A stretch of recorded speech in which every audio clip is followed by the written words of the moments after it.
And Sean Smith. Thank you very much, Gaeltacht. Okay, if I could start, Mr. Minister Ring, if that's all right. Just in relation to An Post, you just said at the outset that there's a big task at hand there in terms of bringing the post offices back, I suppose, into the forefront of our communities and towns. I actually believe it's a very simple no-brainer. I think they have been allowed to fall behind in the sense that they haven't been given the opportunity to provide the functions or the services, and I think if you give them the functions and the services, the people will come, and I believe they're so important for rural Ireland and particularly for the social fabric of areas. We did talk about broadband. At the risk of repeating myself, take some of the rural post offices. I don't know how that's going to happen unless they've all got broadband. It's the very basic on it, but I do think it's actually a very simple job if the commitment was there. If I could go to the LIS scheme, Mr. Minister Ring, as well. You just said there that some local authorities weren't maybe using their funds, their discretionary funds, to allow, as Deputy Healy said here, they weren't using their funds for the LIS scheme. Well, I can tell you, as a Fianna Fáil County Councillor in Cavan County Council, I voted against it for the simple reason our roads are atrocious, and were atrocious, and have been atrocious, and it would have been inconceivable to consider taking money out of our main roads budget to put it into doing LIS schemes. Now, I do believe it was my own granduncle, the late Paddy Smith, that introduced the LIS scheme in the first place, and it was always a scheme, is my understanding, on its own, and I would like to see it being brought back. It may not be your remit. I'm just making the point. It isn't actually that simple, or wasn't that simple for local authorities. If you had your main public roads in absolute disrepair, you couldn't possibly justify taking money out of those road schemes to do lanes at that time. I'd like to hear the Minister. We spoke yesterday, we had a very good meeting in Monaghan about the REDS scheme, okay, and I just have to say, as a new deputy, it's new to me. I hadn't heard of it before. In your address yesterday, you mentioned that Castleblaney was one town that availed of the scheme. If you could just maybe give us an overview, and I'll be parochial, in Cavan Monaghan, any other towns that availed of it, or what opportunities there have been. I must have missed the boat there, because it sounds really interesting. On my time on the council again, I was extremely passionate about Main Street rejuvenation, and it sounded really brilliant. I didn't hear of it happening anywhere in Cavan. Maybe it was just a pilot scheme for Castleblaney, but maybe you could talk to us a little bit about that. Just in relation to the town teams, I'm not quite sure which of the ministers mentioned it first.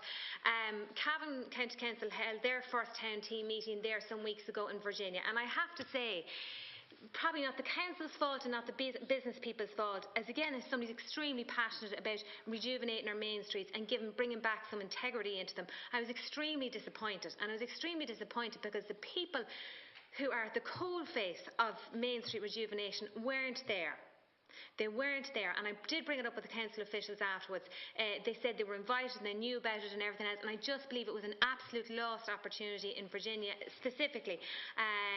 There were people who were involved in tidy towns and various other community groups, which is great, but you need the business people there, the people who are paying the rates, the people who have roadworks outside their door and can't get their customers in during the day.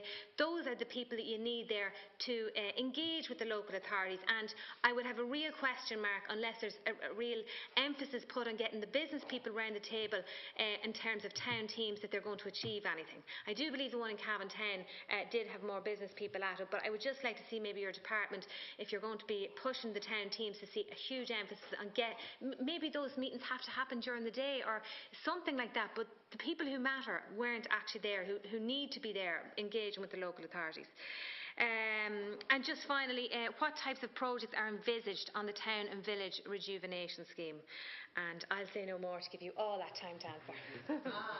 Okay. Well, you take... Too quickly now, because mine are small.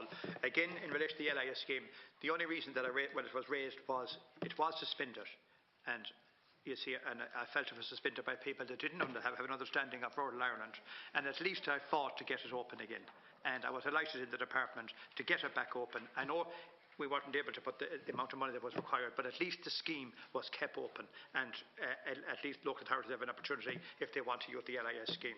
In relation to post offices, you're quite correct. There's 1,130 rural post offices in the country. 51 of them are owned by An Post. The rest are privately owned. And one of the issues that was looked at by Bobby Curran and his team was in relation to, I suppose, other services being used. A big percentage of these, almost 50% of them, were post offices, and they were co-located. That meant there were shops in them or other businesses in them. And Bobby Curran and his committee also are looking now at ways of including in the new recommendation, is particularly with the broadband, that they'll actually be able to sell broadband in the post offices. We're looking at, as Minister Humphrey has said, we had discussions with the Department of Social Welfare, Social Protection. They were sending out their letters. They're stopping that now, because when people got them letters, they looked at the first one was in the bank. There was really no mention of the post office. That is now happening. Yeah, they've done damage. But also, I said this, and I said it in my own local area when we had closing of post offices. There was a lot of people that were very concerned about post offices closing, but the pity was that they weren't actually using them. And that's something that me and you, and maybe this department, we should look at maybe some way in the new year of putting, when we get the new recommendations, that we put a campaign together encouraging people to use local post offices. In other words, if you don't use them, you lose them, and we certainly need people to be able to use them. If you give them the services and the functions to provide, people will come. Well, they have the network. There's no doubt about it. They have the best network in the country. They have the rural post offices are in every corner of the country. And we are looking at ways and means. The motor taxation is another one. I mean, they should be doing that. And the one they should be doing, and it's something that we should be looking at. And I know the scheme is there in relation to actually sending the passports off.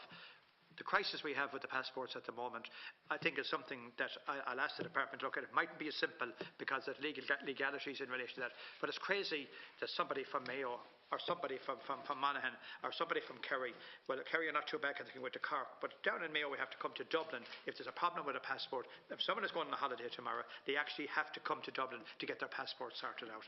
And maybe that might be a way of looking at the post office. You might be able to get them to them all. Post offices again. Yeah, I beg your pardon? You'd make very busy post offices again if they had passport functions. No, that's like true. that. Yeah, they'll be very profitable very quickly. There'd be queues out the door. That's it. Minister Humphreys.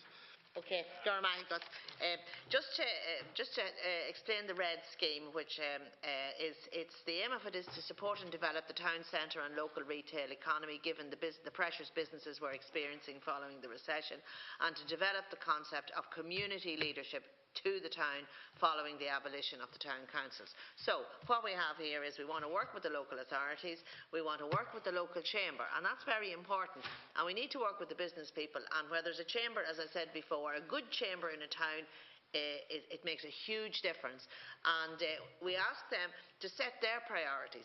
They choose what they think will be of the most benefit to their town. They put the application in.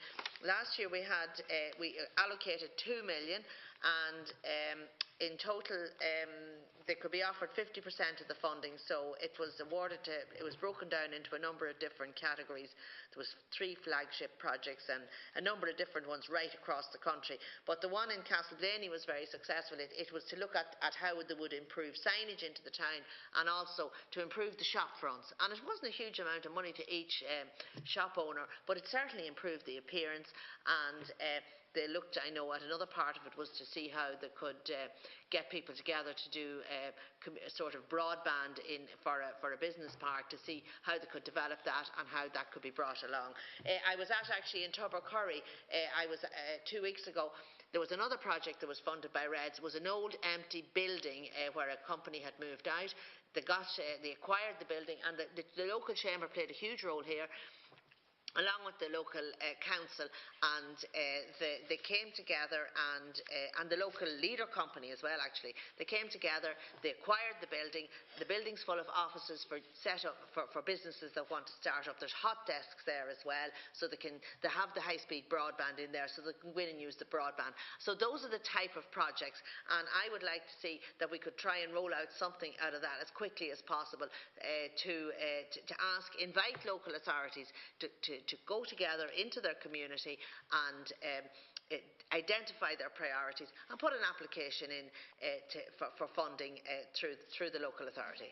Did you have to have a chamber within a town to actually avail of that? No, absolutely not. No, you don't have to have anything. You can avail if you have a good community group. Yeah. As long as, because a lot of towns wouldn't have chambers even. Yeah, well, some don't. Yeah, you're right there. But I'm just giving you examples of where people came together. They saw what they needed to do. They put it, and do you know what it is? I never saw a good project that didn't get funding yet. In fairness. fairness.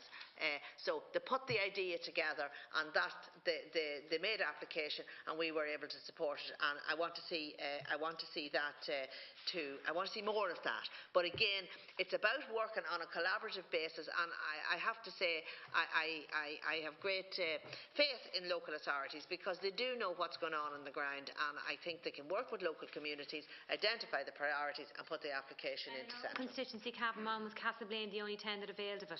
Castleblaine got it, and the Lochagish Food Park. The businesses came together there to look at how they could, it was just to facilitate business, to look at how they could maybe make an application for broadband to assist them. I'm not aware of any in Cavan.